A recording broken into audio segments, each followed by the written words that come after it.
So today we're shooting a video for this camera right here, and it's actually a specialized, customized time-lapse camera. So what it does is it specializes in only taking time lapses. It's a pretty cool project because we get to create different scenarios for time lapses during the day and then shoot the people, the actors in the scene setting up this camera. So we are recording this camera, recording the actors. It's pretty meta. Something interesting that you'll notice about the shoot is that throughout the rest of the shoot, I'm going to be wearing this mask. So you're not actually going to be able to see my face, which is because we are kind of at the end of, but still we're not completely clear of the coronavirus here in Shenzhen, China. So all of us are still taking precautionary measures on set. We have gone through a difficult time. We're hoping that we're at the end of it now, but for now, this is the new normal.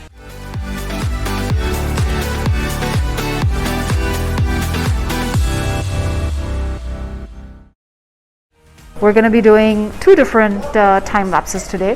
One with a few kids, and they're going to be working on building a Lego set, and we're going to be doing a time lapse of them building the Lego. And then a second one where we're going to be shooting a bunch of people at a party hangout kind of scene, building and playing Jenga. And we're going to be shooting a time lapse of them playing Jenga and then, you know, with like building it up and then falling.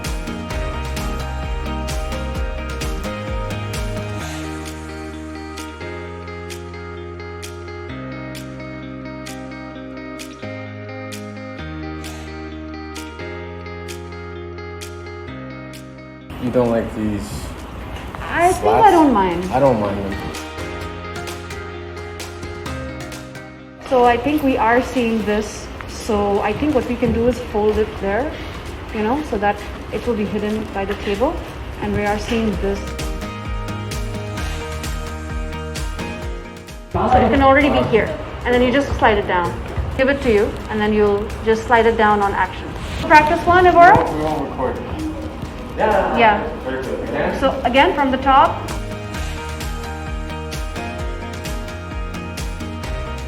You're already there, and I want you to think like your friend is coming. And yeah. So you just have it like this, and then you come and you put it down on the table. Okay, so look at Nicholas. Okay, action. If you're watching it with her, you're watching the phone with her. So Nicholas, maybe you can be on the left. And Ivora, you can be on the right. Maybe you can be in the middle.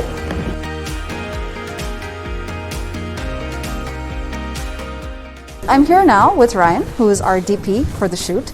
And he's been actually working with us for the past few weeks, developing the way that the images in the whole video will look. DP actually stands for Director of Photography.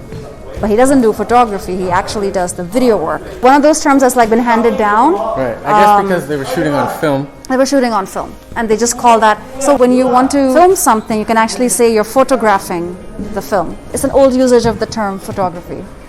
Yeah. That's where he is. What do you feel about the shoot we've done so far? What has been your vision for this shoot? So far, I think it's been going really well. I think because we did so much planning up front and everyone was on board, you did a great job of bringing everybody the day before even. We had the gaffer here, we walked through the sets, we had a rough idea where we want the camera, how we want to set up the lights, which has been critical for getting all the shots that we have on today's shot list, because we have only 15 minutes blocked out for each shot. So there's no time for telling people I need you here and there. They need to come in on set knowing what to do and making it happen right away. The difference between an amateur video and a pro-level video is the art direction. Take this for example. In your living room at home, you might have your couch up against a wall. We have our couch in the middle of the living room. It's not just a stylistic choice, it's a choice deliberately made so that we can have what we call a depth of field. We can have stuff that is behind the couch, not just a flat white wall, because that will make it look more 2D. What he's doing, and maybe you lean in a little bit, and then you're like, oh, okay, this is what you're doing. He's actually setting up the camera. So yeah, exactly. So on action, you can like kind of lean in closer, because first you're curious, and then you're like, oh, cool, you're setting it up. You're seeing it from the point of view of the camera.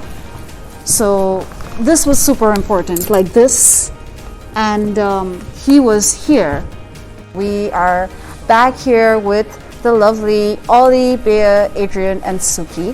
They're quite wonderful. At least I feel like we've created a good positive vibe on set. Some of us have worked together before and some of us haven't. I think these four haven't worked together before.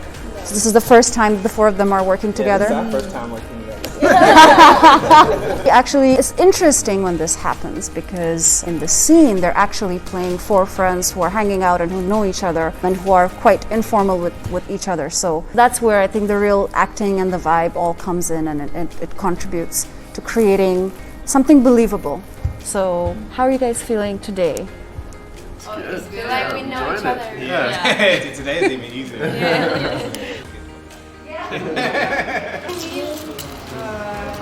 I'm here with Nana, who is our first AD on set. First AD stands for First Assistant Director, but the title is really misleading because the Assistant Director is actually not an assistant to the director, actually assists the entire set.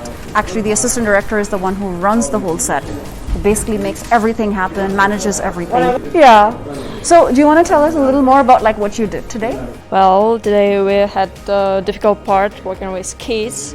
It's really not easy because they are always super active, they want to play, they want to do their own things, they want to talk, and it's always need to make them not speak loud, to be attentive, to follow rules, to follow instructions. So it was really cool to play with them in a serious way. And then at the end of it, I want you guys to do a little cheer.